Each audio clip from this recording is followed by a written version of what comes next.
Hey everyone, welcome to the live stream. Greg Staley here from Diverge Media. Unfortunately, Paul Staley will not be able to join us today. It's just kind of the reality of shift work and rotating your sleep schedule over.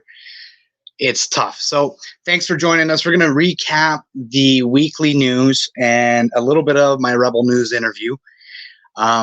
So for those who don't know, I recently wrapped up an interview with Tamara Ugolini of Rebel News on some of the research I've done on the Ontario Science Table. So check that out if you haven't already, but we'll touch on that a little bit. And then we're going to go through an opinion article I wrote, basically saying I believe Canada is compromised at the highest levels. So I'll go through some of the evidence and why I believe that. And then we're going to go through some things that maybe will be eye-opening for you today, maybe not, if you've been following us for a while. But either way, I believe it's important to get out. All right, saw it. It was great. Thanks. Appreciate that, Paul. All right, so let's get at it. Starting with, we're going to get into this article. So this is an opinion article I wrote called Canada's Compromised at the Highest Levels. Now, in July of 2010, the director of the Canada Security Intelligence Service, Richard Fadden, testified to the Standing Committee on Public Safety and National Security that foreign interference is, quote, a concern and a threat, and that it's, quote, more common here and elsewhere than people think. He also added, this matter is not new, and that was in 2010. Now, he ended up in front of the committee due to a speech he made for the Royal Canadian Military Institute, where he said, and I quote, there are several municipal politicians in British Columbia and in at least 2 provinces there are ministers of the Crown whom we think are under at least, we think, the general influence of a foreign government. They have no idea. It's just a long-standing relationship. You develop friends, you know. It's what I do in reverse, and they're very good at it. So, interesting quotes from the former CSIS director. So he talked about this influence at a Royal Canadian Military Institute dinner, and it got leaked to the press. So it kind of blew up in his face. It got a lot more attention than he thought it would. So now I'm going to play the follow-up subsequent interview he did. I believe it's with CBC News. I'll double check here. CBC News. And he follows up on his comments, and I think this is important to understand. This isn't that long ago. This is 11 years. And so I'm going to pull this up now, and let's play it.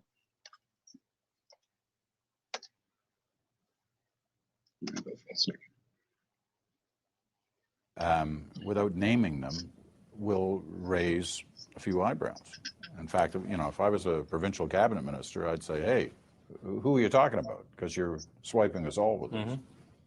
I think that's fair, and we just don't keep the information to ourselves. In the case of a couple of cabinet ministers, we're in the process of discussing with the centre how we're going to inform those provinces. The centre being? The Privy Council Office, the Prime Minister's Department. Try and get a sense of how we would best let them know that there may be a problem. We'll do the same with the public servants. I'm making this comment because I think it's a real danger that people are be totally oblivious to this kind of issue. When you say, though, let's take the case of a provincial cabinet minister, that you felt that person has become too close. One assumes that you must have been monitoring this person fairly closely. Well, I think that's a fair statement. I mean, under the law, we can monitor anyone. In the case of these individuals, it's developed over the years. They haven't really hidden their association, but what surprised us is that it's been so extensive over the years. And we're now seeing, in a couple of cases, indications that they are in fact shifting their public policies as a reflection of that involvement with that particular country. Now, you never named any countries here, but you seem to be, it sounds like China. Well, I'm not going to name any countries, but as I think I told Brian Stewart, there were a few stories in the media a couple of months ago, and I wouldn't say that those stories were entirely incorrect. And So we'll leave it at that. So this is 10 years ago. That's the former CSIS director. And so he's kind of hinting that this isn't obvious. This isn't a thing that's like, oh, there's the guy in the bush. In fact, it starts out, it seems like a friendship. It's just a relationship. And over time, that relationship garners more and more influence. And seemingly, you start seeing maybe ideas come from politicians and government officials that maybe aren't wholesome ideas that are the best ideas for Canada, and it's from an influence of a relationship. Now, in my article, to round this back off, my opinion article, I talked about the World Economic Forum influence in Canada. So, I've written about it before, but if you haven't seen it, Chrystia Freeland, the Deputy Prime Minister of Canada, and I'll show you exactly from the source this information. Jagmeet Singh, the leader of the New Democratic Party of Canada, and Michelle Rempel are all have relationships with the World Economic Forum. Chrystia Freeland is listed as a member of the board of trustees of the World Economic Forum, and Singh and Rempel both belong to the Young Global Leaders, as did Chrystia Freeland. She's an alumni member of that program. It's a partner organization of the World Economic Forum. Now, let's open up the eyes a little bit here. Let's go. So, just so maybe you don't believe me, this is her World Economic Forum, Chrystia Freeland, Deputy Prime Minister of Finance, Office of the Deputy Prime Minister of Canada, member of the Board of Trustees of the World Economic Forum. Okay. That, to me, already screams conflict of interest. That's my opinion. You can't be on a think tank that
Sorry, everyone. My apologies. I just popped back on here, but yes, we did lose the feed.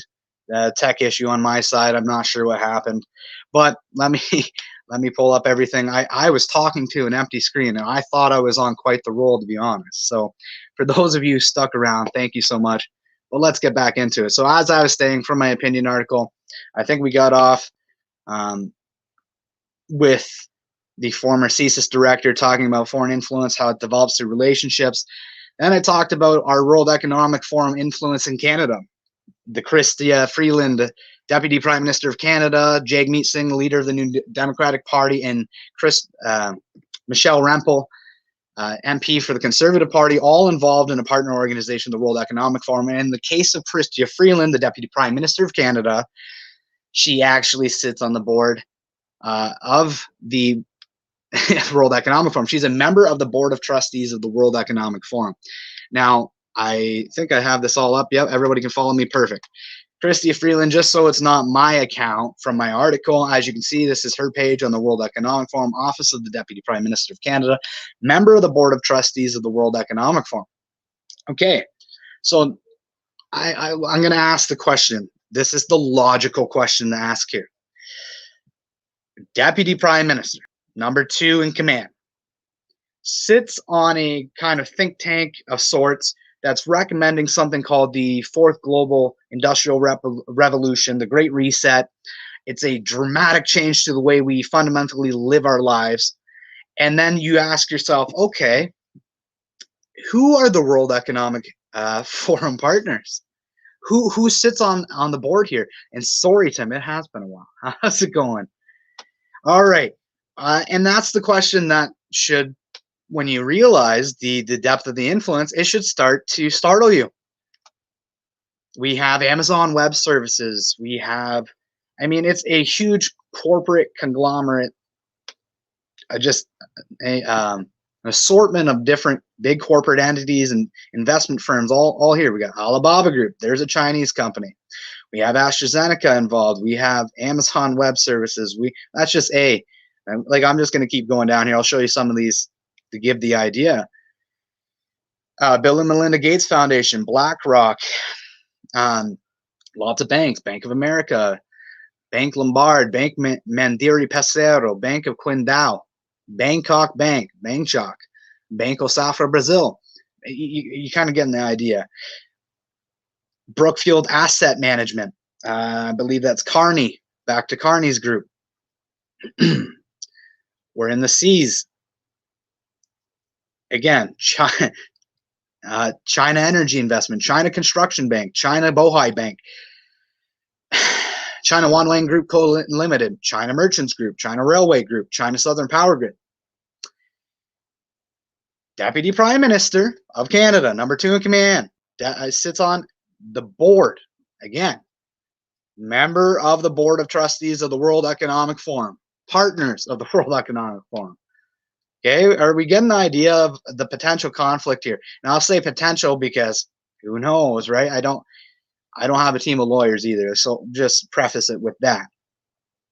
Make do with this information what you will.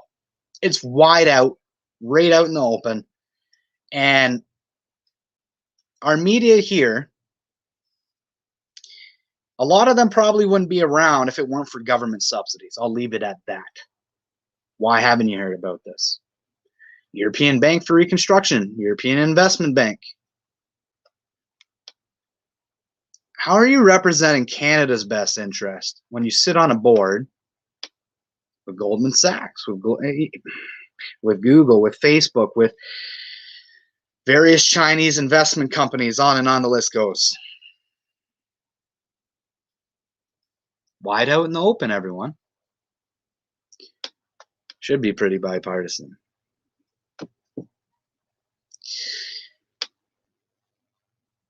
Tip of the iceberg. And so for the Rebel interview, I think I have that up here. We do. Talking about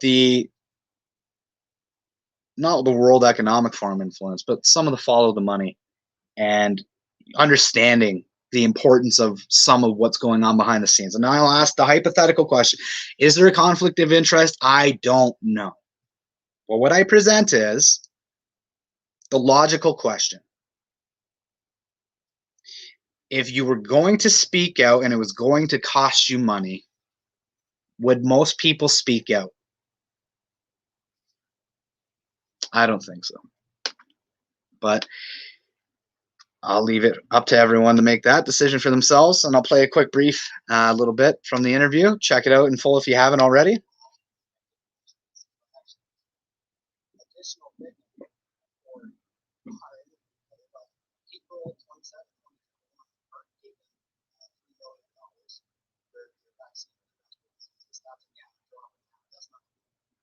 But I wanted to bring up to say, here it is. All along it's full of our people. This is the institute of pandemic research. And there's a bunch of the science data members that are part of this group. This says on their funding, document expertise, engaged in partnerships and partners in Toronto, including Public Health Ontario, ISIS, and Toronto Public Health, Global, World Health Organization, that's the clients. So it's done. So 1927, just to drive this home, in some way, shape, form, or tied to this organization is receiving funding. That's nobody admitted this, and is receiving funding as well. World Health has, sorry, not funding, has expertise in these partnerships and key partners there. World Health Organization. We need to get past it. So if you haven't seen it, check it out. And so now I'll ask a broader question. Dalla Lana School of Public Health somehow gets involved in the science table. They're very, very involved in representation. I believe I counted 39 of 56 members in total, 19 of 27 on the modeling table. And sorry about the sound there, everyone. And so let's ask that question. You have the World Health Organization and Gavi, the Vaccine Alliance. They're partnered in behind the scenes with Dalla Lana School of Public Health, which is tied to U of T. 39, I believe, of 56 members total coming from that institution in some way, shape, or form have employment or representing them in that way. And on the modeling table, it's 19 of 27. The modeling more profound to me because that's the projections that caused the fear. Our deputy prime minister is partnered with the World Economic Forum. These guys happen to be engaged partners or with key partners with the World Health Organization and Gavi. And like, is anybody putting the 2 and 2 together? Then we go down to our partners here, just to show. I don't think we're going to find, where is it? Well, we saw the Bill and Melinda Gates Foundation. Let's see if Gavi's in here. Doesn't have to be because they just threw another group. So that's the point. There it is.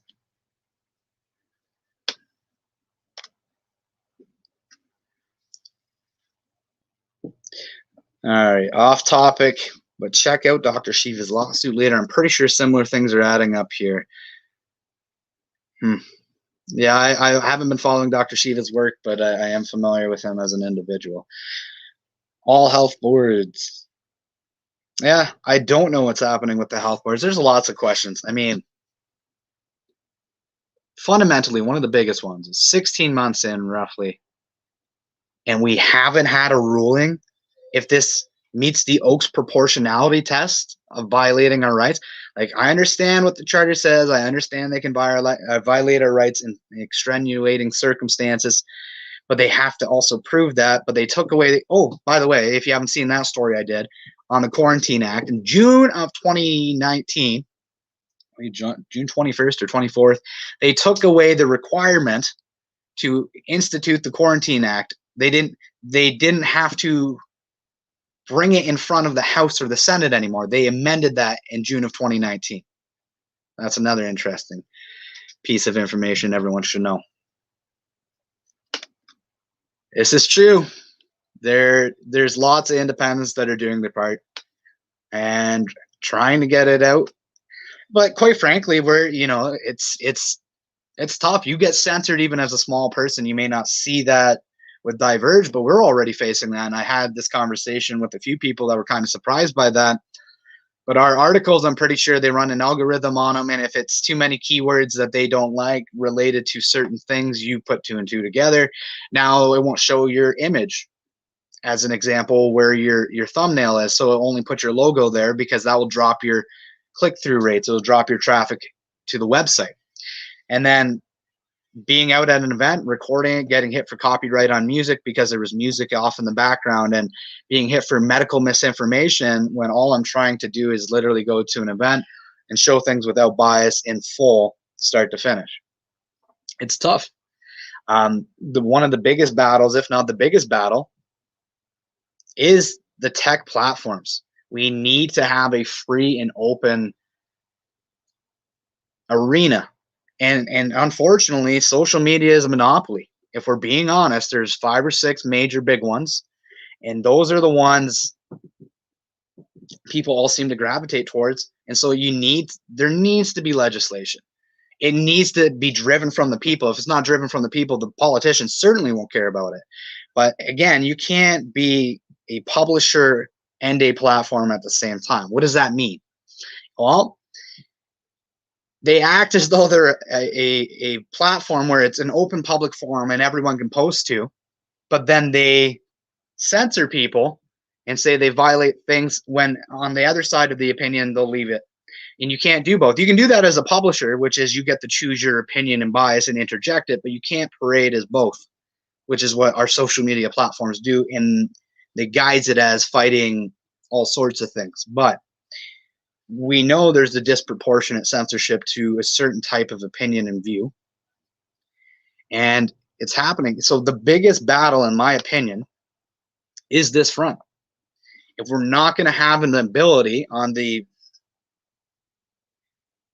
biggest platform we've ever had to get out to an audience, if they're going to take that away from us, then they're taking away an extremely powerful tool. It is now the way we, especially during COVID, the way much public discourse takes place, and they're trying to censor that platform, and people don't really care that much. Like, they do and they don't. I know, Pierre, we put out C10 being struck down for the summer by the Senate. That's not a victory yet.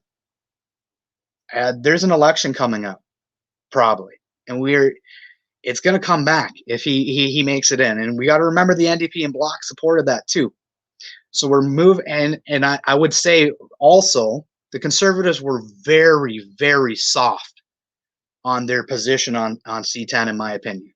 They did it because they had to, but if we're going to talk about being free speech champions, where's your voice been on C36, Aaron? Leave it at that. Sam Cooper, I enjoy his work as well. Appreciate that. And again, I'll add on you hit it there, Tim. We have hate speech laws. We have hate speech laws on the book, and they're trying to add additional ones. And I didn't add this yet. I think I still have it pulled up for everyone. Exactly. C10 on hold. What about C36? Yes. All right. I want to bring this up. Still here. So this is actually a UK member of parliament that put this out. I believe it was Craig Kelly. Advancing Digital Safety, a framework to align global action by the World Economic Forum, the white paper. They want to work with big tech to help censorship, to protect everyone, of course. I want to protect you, right? So they always got to do these things that maybe are draconian and take away our rights because they got to protect us. It's always that reason. So one of the things it says here is they want to focus on areas which will include the balance of privacy, competition, and safety and new regulation, cross-jurisdictional content cooperation. And this point, what's this sound? As we talk about C10 and C36, what does this sound like? And global alignment on definitions of harm. Then go down a little bit further with some of the action areas they think can be taken. Regulators. Oh, whoops, sorry, everyone. Regulators.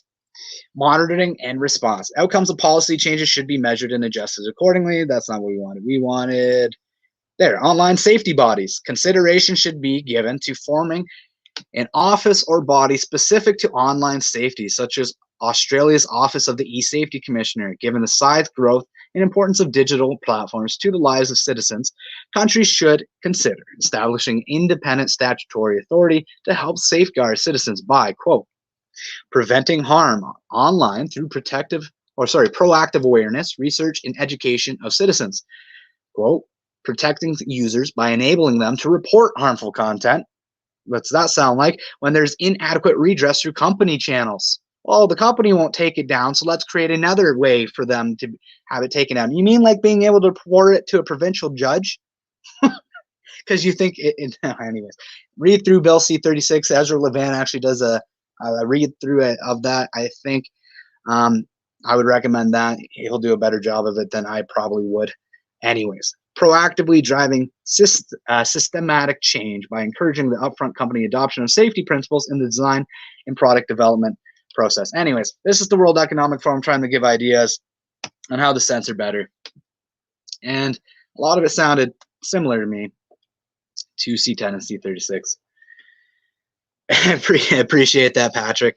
I'll say this. This is how I feel about that. They have an amazing platform, and I'm thankful to have been able to go on it. I had the opportunity to be exposed to 1.47 million subscribers. Doesn't mean it will get that many views, obviously, but they had me on. And if you want to support that, that helps me immensely. I introduced a bunch of people to Diverge Media and our work, and so I'm thankful for that. And so, you know, that by having me on is them giving a platform to investigation. So maybe you don't see it that way, but that's how I see it. And I view it as an extremely helpful avenue for me to have been able to get on there and breathe air into the lungs of a story that wasn't getting enough attention on a smaller platform. Censorship is in full gear. How about the alternatives? That is a good question. Half my YouTube sub channels are now gone. That is crazy, but not surprising at all, Ben.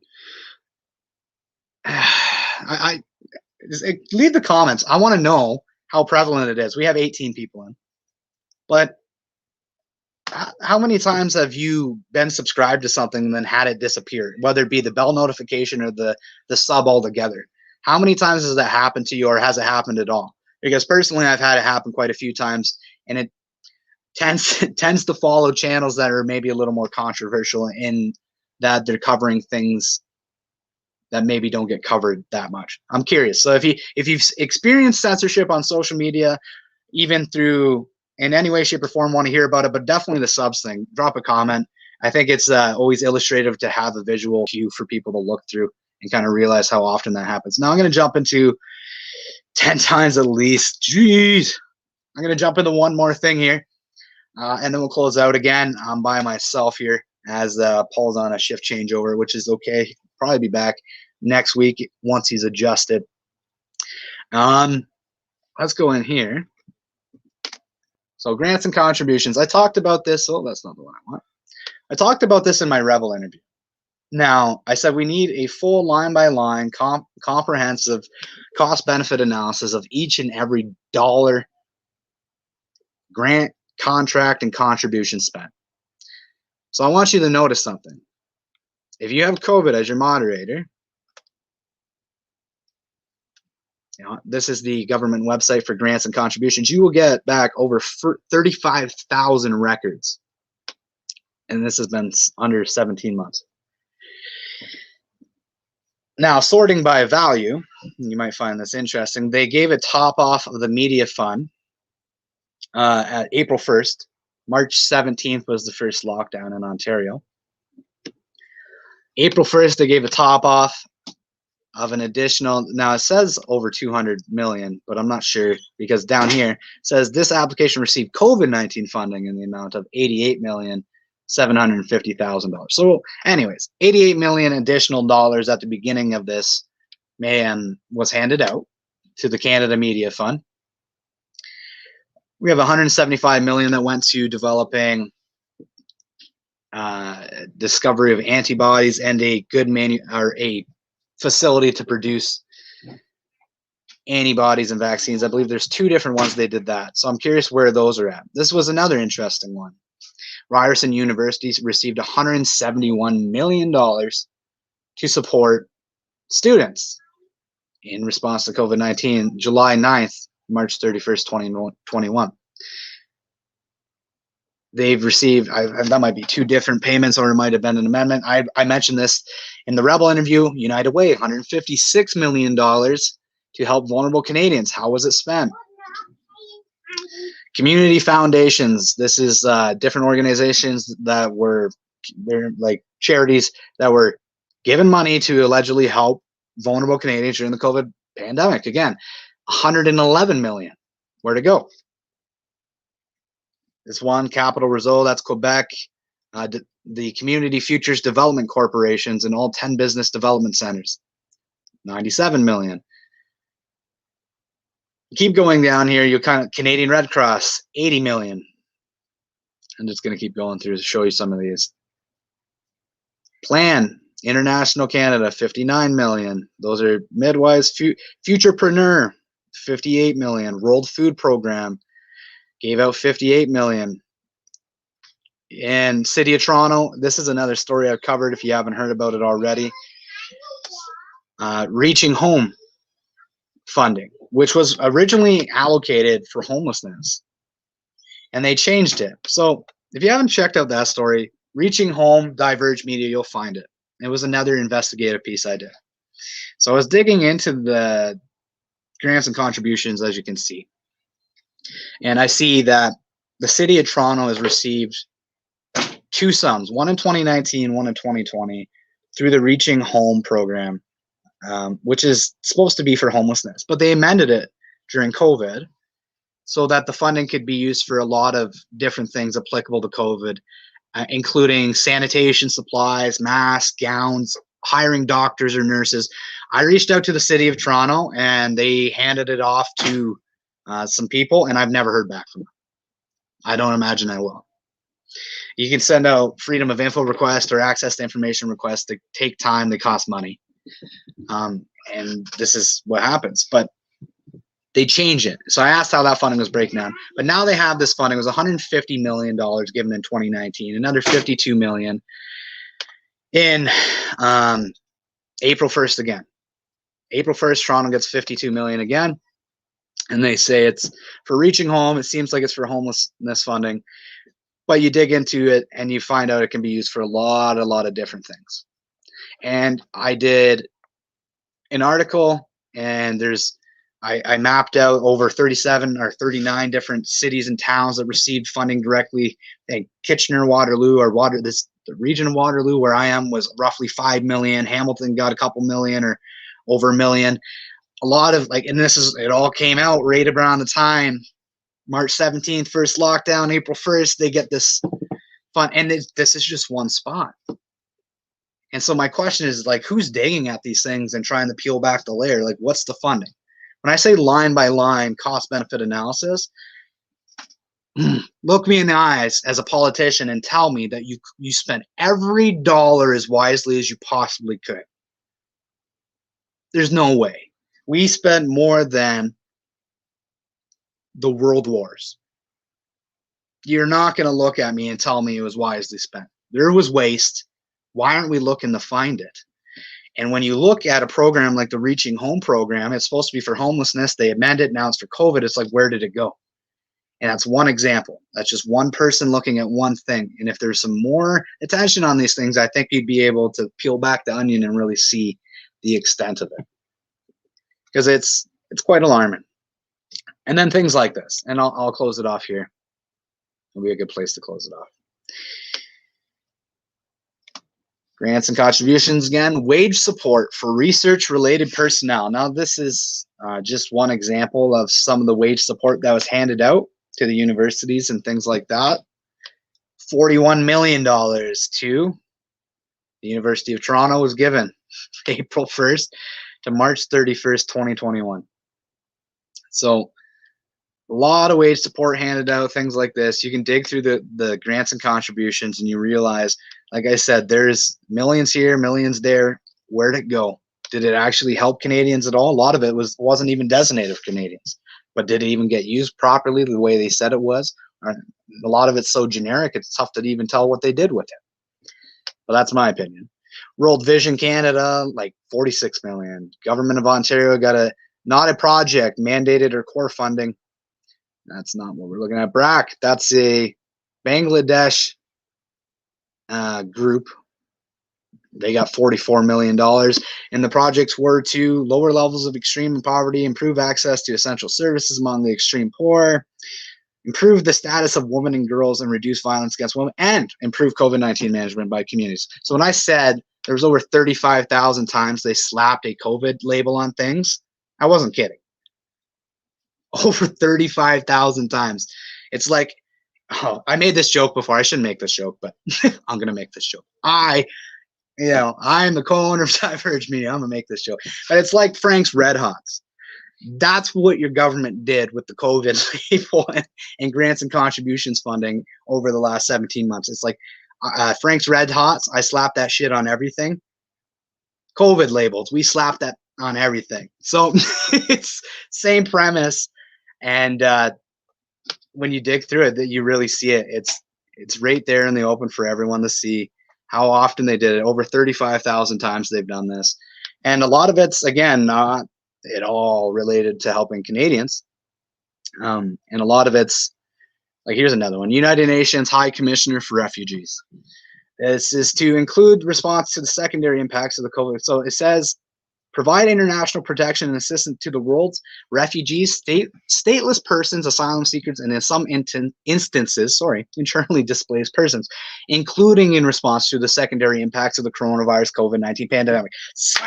Slap a COVID label on that. 40 million out the door. No problem. Are we getting the idea? Are we getting the idea? Attaboy, Tim. It is unreal. I'm sorry. I'll go down to a few more. There's definitely a few more in here that will pop out. Novacol Pharmaceutical. They got an expansion project funding of $32 million contribution. ICRC, International Committee of the Red Cross. There's another one they got. March 24th, 2021, $32 million. Funding supports activities aimed at responding to the COVID-19 pandemic that bolster healthcare and rehabilitation services. Okay. TechNation Canada, additional support for students in response to COVID-19, $32 million. Tourism industry, that's not a surprise to see that kind of stuff when they force them closed. Calgary Homeless Foundation, Reaching Home, again, they received $28 million in regards to that Reaching Home funding that they said could be used for COVID-related reasons. IBRD trust funds, World Bank, not-for-profit organizations and charities. This one, agreement. Let's open this up. 28 million sent out May 29th, 2020. Expires March 31st, 2021. A number of these activities build resilience. Let's go to led by the government of Ethiopia with support from Canada and other partners. This initiative aims to enhance household and community resilience to shocks such as droughts and improve household food security, nutrition, and economic well-being in Ethiopia's most vulnerable communities. To achieve these objectives, the project provides food insecure households with predictable food or cash transfers. Oh yeah, we're just giving cash transfers out or food to the government of Ethiopia, I guess. In exchange for these transfers, beneficiaries participate in public works activities to build community assets and improve watershed management. Slap a COVID label on it, send out another $28 million out the door. We're not concerned. So when I went on my Rebel interview and I said full cost benefit analysis, where was all this money sent? Why? This is what I'm talking about. Care Canada, Southern African Nutrition Initiative, Phase 2, COVID-19 response, apparently. Aims to improve the nutritional status of women of reproductive age, 15 to 49, and children under 5 years of age. Again, this is a food program. Slap a COVID label on it. Go. Oh, goodness gracious. Back into the comments. KW lockdown extension equals, I don't know about that. I haven't found proof of that. But money was handed out to, you can check out in my Reaching Home in the article. It was handed out to numerous cities across on April 1st, 2020. And read into that what you will. I'm not using Twitter these days, but I'm going to reach out to you about something. Well, I appreciate that. That's a good way to go. If you don't want to do Twitter, you can do divergemedia@outlook.com. Some doctors have been speaking out. Absolutely. COVID, COVID twerking program, shake your moneymaker.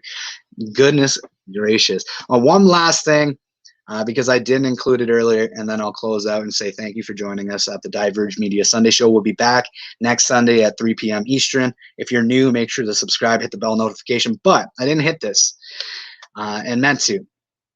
I said Michelle Rempel was a young global leader, and I said I was going to show you exactly where it was from. So, young global. Whoops. Yeah, I butchered it. Anyways, this is her MP page about the World Economic Forum calls the forum. Where'd it go? Michelle was also a young global leader, invited to be so by the World Economic Forum. The World Economic Forum calls the forum of young global leaders a unique and diverse community of the world's most outstanding next generational leaders. Rempel was also recently named one of Alberta's 50 most influential people. Anyways, she's widely revered within the Conservative Party, and yet heavily involved in an organization that seems to want the downfall of Canada. That's my opinion. Take it for what you will. But when you look into the World Economic Forum, I've touched on this a bunch of times, but like we look through those partners, the Deputy Prime Minister, member of the Board of Trustees of the World Economic Forum, Chrystia Freeland, there's a World Economic Forum page. Come look at their partners, Bill and Melinda Gates Foundation, Alibaba Group. Let's hit the C's for everyone. Well, there's lots of banks too. Lots of banks. There's BlackRock in here. Lots of good stuff. Lots of good stuff. Brookfield's in here. I'm pretty sure that's Mark Carney's. Attached to him, Pierre Pelevre talked about that. China Construction Bank, China Energy Investment, China Huawei Group Co. Limited, China Merchants, China Railway, China Southern Power Grid. Are we getting the idea? So just some of the partners. I highly recommend you go look through that list and realize that the NDP leader, the Deputy Prime Minister of Canada, number 2 in command, and even a Conservative MP who's widely revered within her own party, all belong to an organization, a partner organization of the Young Global Leaders. We need to start really looking at those things and start caring about the things that matter. Otherwise, there's not going to be the things that keep us entertained, that we enjoy anyways, that are keeping us distracted from these things that actually matter right now. So in my Rebel interview, and I'll say it again, stop caring about hockey and other TV shows, name it. Stop caring about bread and circuses more than you care about your charter of rights and freedoms. We got to speak up. We got to speak out. The facts are right out in the open. It's all publicly available information. You don't have to be an amazing researcher. You just have to be curious. Thank you, everyone, for joining us for the Sunday show. I'm Greg Staley of Diverge Media. We'll catch you next time.